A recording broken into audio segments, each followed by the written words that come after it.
Bonsoir à tous, Sahar Mdankoum, ravi de vous retrouver durant ce mois sacré pour parler de votre santé et des changements que vont connaître votre rythme, votre mode de vie durant le mois du Ramadan. Nous nous sommes intéressés, rappelez-vous, la semaine dernière aux jeunes chez les malades chroniques. Et bien ce soir, nous continuons dans le même sillage et nous nous intéressons aux changements d'humeur et à l'irritabilité que beaucoup d'entre nous ressentent durant ce mois.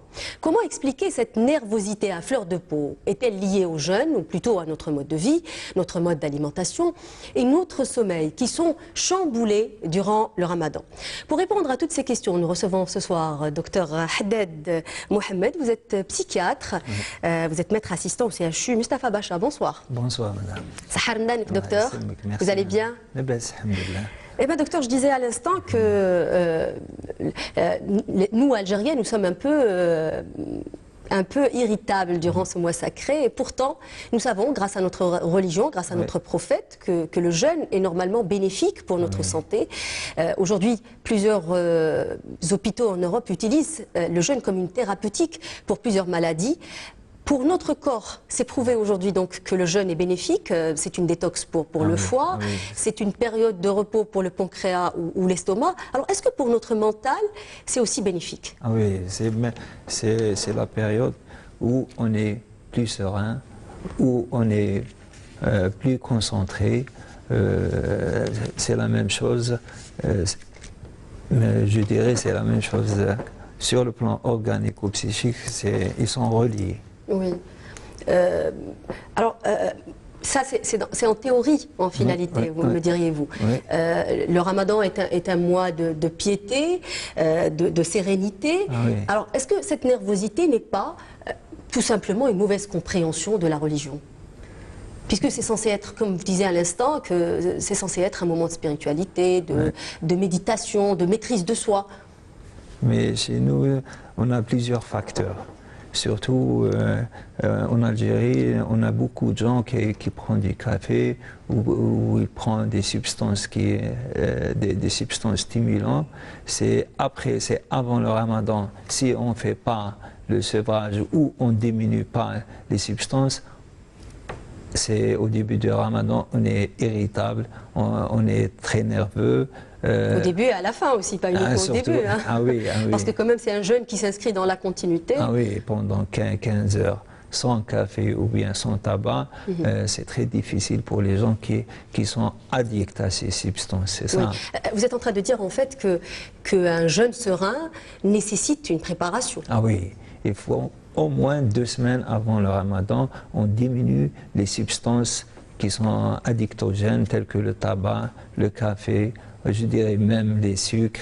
Et il faut diminuer un peu les aliments qui sont très gras, très riches. Très riches en gras, c'est ça.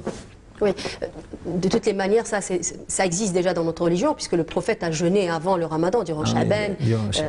Oui, absolument. C'est comme une période de préparation. De préparation, oui. Mais il y a des personnes aussi qui sont un peu dans l'anticipation anxieuse, qui sont irritables même avant le début du mois du Ramadan, n'est-ce pas? Ah oui, il y a beaucoup de gens qui sont...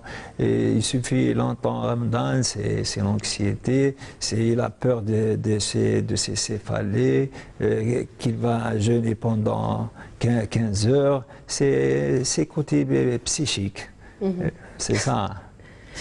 Est-ce qu'on ne tombe pas aussi dans la facilité? On a tendance à tout mettre sur le dos de Ramadan. Quand on gaffe, quand on s'énerve, on dit « Ah, je jeûne ». C'est aussi un peu tomber dans la facilité. Ah oui. Normalement, c'est le problème, il est chez nous. C'est pas Ramadan. C'est nous, il faut se préparer psychiquement et en même temps sur le plan physique. C'est ça. Il faut pas... On va y revenir. Je vous propose juste de regarder un reportage qui revient justement sur cette irritabilité durant le mois sacré. C'est un reportage tourné par Falida Ben Meslam. Regardez. Colère, agressivité, irritabilité, ce sont là quelques mots que nous reconnaissons et que souvent nous nous trouvons confrontés à ces sautes d'humeur. En effet, certains jeûneurs vivent mal le mois de Ramadan et s'emportent facilement. Tous les gens qui jeûnent ont cette part d'irritabilité dans leur comportement. C'est très fréquent, ça se manifeste de plusieurs manières, soit une nervosité, soit une irritabilité, et ça peut aller parfois jusqu'à une agressivité envers autrui. Et donc de la violence. De la violence. Il peut y avoir également des manifestations intestinales, digestives, c'est le fameux côlon irritable. Mais alors, existe-t-il des facteurs qui prédisposent à cette irritabilité, qui auraient peut-être une relation avec quelques habitudes non autorisées durant le jeûne, comme certaines substances addictogènes? Les causes, bon, elles sont multiples. Bien sûr, il y a l'hypoglycémie, encore que une personne normale peut supporter un jeûne et ne pas subir donc cette hypoglycémie. Il y a les troubles ioniques, c'est-à-dire la déshydratation. Oui. Mais en fait, et surtout je dirais, c'est le manque de sommeil d'une part, et surtout le tabagisme et la prise d'excitants, en particulier le café et le thé. Le fait de s'arrêter brutalement crée un syndrome de sevrage. Et ce syndrome de sevrage se manifeste par à des manifestations neurologiques, en particulier donc cette irritabilité, voire même une agressivité. Quelles sont les mesures à prendre pour passer de bonnes journées de jeûne, sans boire ni manger, mais surtout sans s'emporter? Tout est une question d'organisation et de prévention, je dirais. Il est connu, les grands fumeurs le savent, qu'il faut toujours essayer d'arrêter au moins une semaine, pas d'arrêter, au moins de réduire la consommation de tabac au moins une semaine avant le ramadan pour que l'organisme s'habitue au sevrage des quelques heures de la journée. Il en est de même pour la prise de café et de thé. On conseille toujours aux gens de boire énormément pour bien s'hydrater, ne pas subir donc ce qu'on appelle nous des problèmes ioniques, des baisses de sodium, etc. Et je dirais aussi quelque chose qui est très important et qui est vraiment le grand problème durant le ramadan, c'est le manque de sommeil. Il faut essayer de garder un rythme de sommeil normal. En pratique, jeûner sans être irrité, c'est possible. Faudrait-il peut-être juste penser à avoir une bonne hygiène de vie? Alors on a vu un vrai reportage donc, qui détaille un peu les facteurs de risque. On va y revenir de toutes les manières. Mais juste avant, j'ai envie de prendre une question qui a été postée sur la page Facebook de l'émission et dans laquelle un de nos téléspectateurs demande si la nervosité est propre aux Algériens en finalité. Je dirais qu'elle n'est pas spéciale pour les Algériens, mais le Nord-Africain, ils sont connus par leur irritabilité, c'est ça. Mais ce n'est pas propre pour les Algériens. Oui, en fait, c'est tout ce chamboulement. Ah oui, c'est le changement. Il y a une sorte de conditionnement, en finalité, le fait de sortir de sa zone de confort nous met dans cet état d'irritabilité. Ah oui, il y a des gens qui présentent des troubles de l'adaptation, c'est ça. Ils changent de vie, ils changent carrément le sommeil, la nourriture, les produits toxiques qui diminuent rapidement. C'est ça, c'est le changement qui fait l'irritabilité chez les personnes qui prennent surtout beaucoup de substances toxiques. Oui. Et pour revenir un peu aux causes, justement, vous parlez des substances toxiques comme le tabac ou autres. Le thé, le sucre. Alors quelles sont véritablement les causes de cette irritabilité? Est-ce qu'on les connaît? On incrimine en premier le sommeil, on l'a vu dans le reportage. Ah oui. Les gens, dans la période du ramadan, ils changent carrément le cycle du sommeil. Normalement, un être humain, il faut qu'il dort entre 6 à 7 heures. Chez nous, en ramadan, il dort 1 à 2 heures. C'est pour ça qu'il y a des manifestations telles que l'anxiété, l'irritabilité. La personne, elle se plaint des céphalées, de manque de concentration. À quelle heure il faut dormir, par exemple? quelle est la limite? Aujourd'hui, on mange, durant ce mois du Ramadan, on mange aux alentours de 19 heures. Par exemple, il faut dormir à quelle heure? Il ne faut pas dépasser quelle heure? Il ne faut pas dépasser 11 heures. Oui.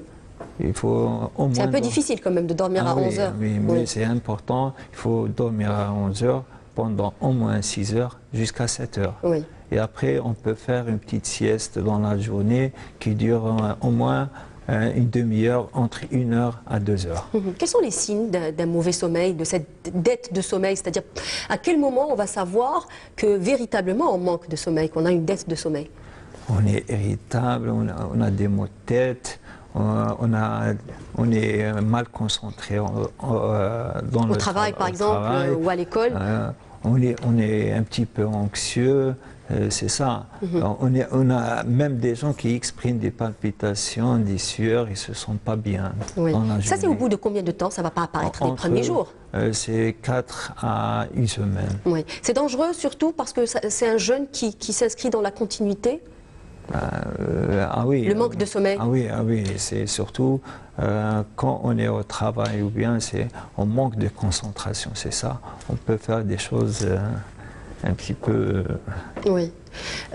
Est-ce qu'en finalité, on peut dire que l'alimentation est une addiction? Parce qu'il y a eu des études qui ont été faites sur le sucre particulièrement, où on a prouvé que le sucre était aussi addictif que la cocaïne, par exemple. Comme le tabac. Est-ce qu'on souffre vraiment du manque des aliments? Ah oui, des gens qui sont à jeûne pendant 15 heures sans sucre, ils souffrent, ces gens-là. C'est comme une personne qui prend du tabac, presque c'est la même chose, c'est le sévrage brutal qui souffre. En général, les patients qui présentent cette irritabilité. Oui, et c'est la même partie du cerveau qui va souffrir. En temps d'addiction, on parle de la partie qui est responsable, par exemple, de la prise de décision ou des émotions. C'est la même partie du cerveau qui va souffrir quand on manque quand on mange pas. Les cellules nerveuses, elles consomment les sucres, c'est ça. C'est leur.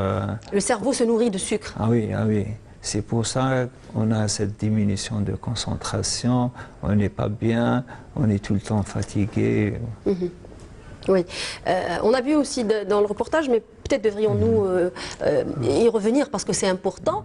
Est-ce que le Ramadan est l'occasion justement de changer ses habitudes, d'abord alimentaires, et puis ses habitudes d'une manière générale? Par exemple, est-ce que c'est l'occasion d'un sevrage tabagique? Oui, c'est l'occasion de diminuer le nombre de cigarettes. On fait le carême pendant 15 heures. C'est l'occasion de diminuer. Il y a des personnes qui prennent jusqu'à 1 paquet par jour. C'est l'occasion de diminuer le tabac. De diminuer ou d'arrêter complètement. C'est mieux. Normalement, il faut arrêter, mais il faut arrêter, comment dirais-je, à des doses. Graduellement? Graduellement, c'est ça. D'accord. Et il y a un autre... j'ai envie de dire une autre addiction qui est propre à nous peut-être et dont nous souffrons durant ce mois, notamment la caféine. Alors, combien de café devrions-nous prendre déjà durant ce mois pour ne pas en souffrir peut-être en soirée, pour ne pas vraiment sentir? Comment on peut s'adapter? On prend on prend au moins un petit café léger le soir. Un seul? Un seul, ça suffit. On a tendance à tomber dans l'exagération parfois. Chez nous, il prend 2 à 3 cafés, ça va, c'est un peu... Il va perturber son sommeil, c'est ça. Et le café décaféiné, par exemple, est-ce que ça peut être une bonne idée? Oui, elle est moins addictogène. Oui, je préfère le café décaféiné, c'est mieux. C'est pour diminuer un petit peu l'addiction au café. Oui. Alors, le lien entre l'intestin et le cerveau a été prouvé par la science depuis quelque temps. On parle même du deuxième cerveau quand on parle de l'intestin. Oui. Est-ce que véritablement, aujourd'hui, quand notre intestin, parce qu'on sait que durant le mois sacré, on mange très mal, on a beaucoup d'excès notamment, est-ce que lorsqu'on mange mal, est-ce que lorsque notre intestin est dérangé, notre cerveau l'est aussi? Oui, il y a une relation étroite entre l'intestin et le cerveau. Comme vous savez, il y a des bactéries dans l'intestin qui vivent en symbiose. c'est quand on l'agresse avec des aliments gras, c'est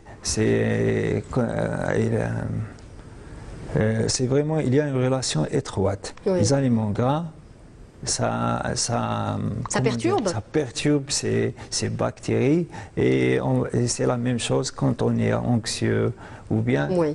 on a le colon D'où le syndrome irritable. du côlon irritable d'ailleurs. Oui, c'est la même chose. Oui. C'est pour ça qu'il faut bien manger dans la période du Ramadan. Alors on a compris en finalité avec toutes ces questions que c'est notre comportement qui nous expose à un jeûne difficile. Alors quelles sont les règles d'or, j'ai envie de dire, à respecter pour avoir un jeûne serein? Ah oui, tout d'abord il faut, comment dirais-je, le Maghreb, il faut manger léger. À la rupture, au moment de la rupture du jeûne. Au moment de la rupture, ils vont manger léger. Et après 2 heures... La première règle peut-être, c'est qu'il faut se préparer avant le Ramadan déjà, non? Ah oui, c'est très important. C'est à retenir. Il faut diminuer les produits toxiques. Oui. C'est ça, surtout le tabac et les psychotropes. Mais il faut manger léger le Maghreb. Et après 2 heures, on mange normal. Il faut bien s'hydrater. Il faut bien dormir. Il faut dormir à 11 heures. Faire des siestes si on peut, ça aussi ça peut être bénéfique. Oui, c'est très important, une demi-heure dans la journée, c'est pour être en forme. Même à Sahur, il faut prendre du liquide.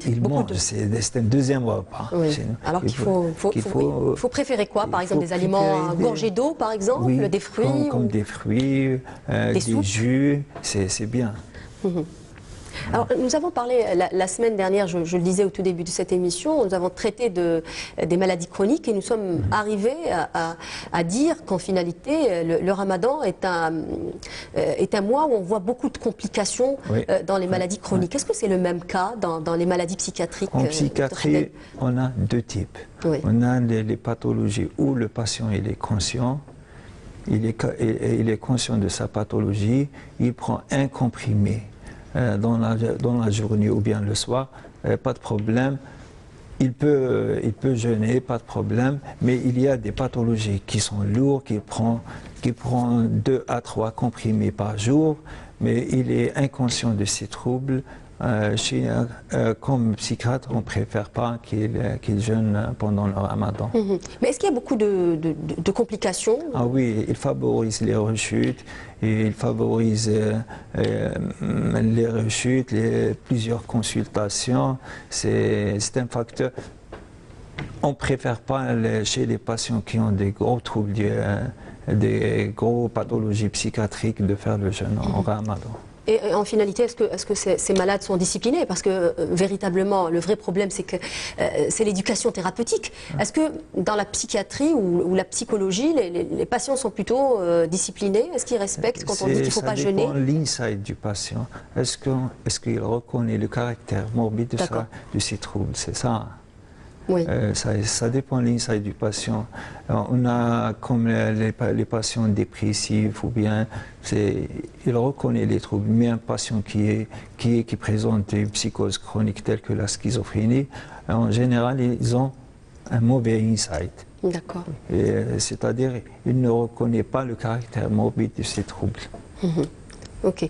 En tout cas, c'est l'occasion peut-être de rappeler encore une fois que c'est très important de consulter son médecin, quoi qu'il en soit, important. pour justement être autorisé ou pas. Ah oui, c'est très important. Il faut avant Ramadan, avant le mois sacré, il consulte et il voit son médecin traitant. Vous les voyez à quelle fréquence? Vous les voyez à 2 mois, par exemple, avant Ramadan? Ça dépend. Comment ça se passe? En psychiatrie, c'est chaque mois, on fait notre patient, ils font des consultations. Mais surtout, il faut bien expliquer aux patients et à la famille. Et à sa famille aussi, parce que c'est un acteur très important. Très important. C'est pour ça qu'il faut privilégier la monothérapie chez les dépressifs. Ils peuvent jeûner. C'est-à-dire un seul traitement. Un seul traitement le soir, ça ne gêne pas le patient. Mais les maladies chroniques telles que les psychoses chroniques où le patient il présente une schizophrénie, On préfère pas il prend 2 à 3 fois par jour des comprimés. Il peut pas jeûner toute la journée. Oui, c'est impossible. Quand on a plusieurs prises médicamenteuses. Il favorise les rechutes. Est-ce qu'on peut dire un mot peut-être à la fin de cette émission sur le sport? Est-ce que c'est important de faire du sport pour être bien dans son corps? De faire 20 minutes avant le Maghreb, c'est juste pour se relaxer, c'est pour... sans excès, encore une fois. Sans excès. C'est 20 minutes pour se relaxer, pour éliminer les produits toxiques dans son corps, c'est tout. Peut-être un dernier mot pour rappeler que le jeûne, en finalité, est censé mettre notre cerveau, c'est-à-dire nous mettre bien dans notre corps, et pas l'irriter, en finalité. Je pense que c'est des mauvaises croyances, c'est ça. Oui. C'est une mauvaise compréhension du jeûne. Ou bien c'est des croyances fausses des personnes. Normalement, c'est la période où on est bien concentré, on est calme, on est bien dans sa peau, mais les gens, c'est le contraire, je pense. En Algérie, elle est due à la prise des toxiques. En Algérie, beaucoup de gens, ils fument, ils prennent du café 4 à 5 fois par jour. C'est pour ça qu'ils sont... C'est le sévrage brutal qui provoque cette irritabilité. Donc en finalité, le jeûne est bon pour notre santé à condition qu'il n'y ait pas d'excès, tout simplement. Merci, Dr Haddad, d'avoir participé à cette émission. Merci à vous de nous avoir prêté attention. N'oubliez pas de nous rejoindre sur les réseaux sociaux Facebook et YouTube. Je vous donne rendez-vous dans une semaine. Sahaftorkoum.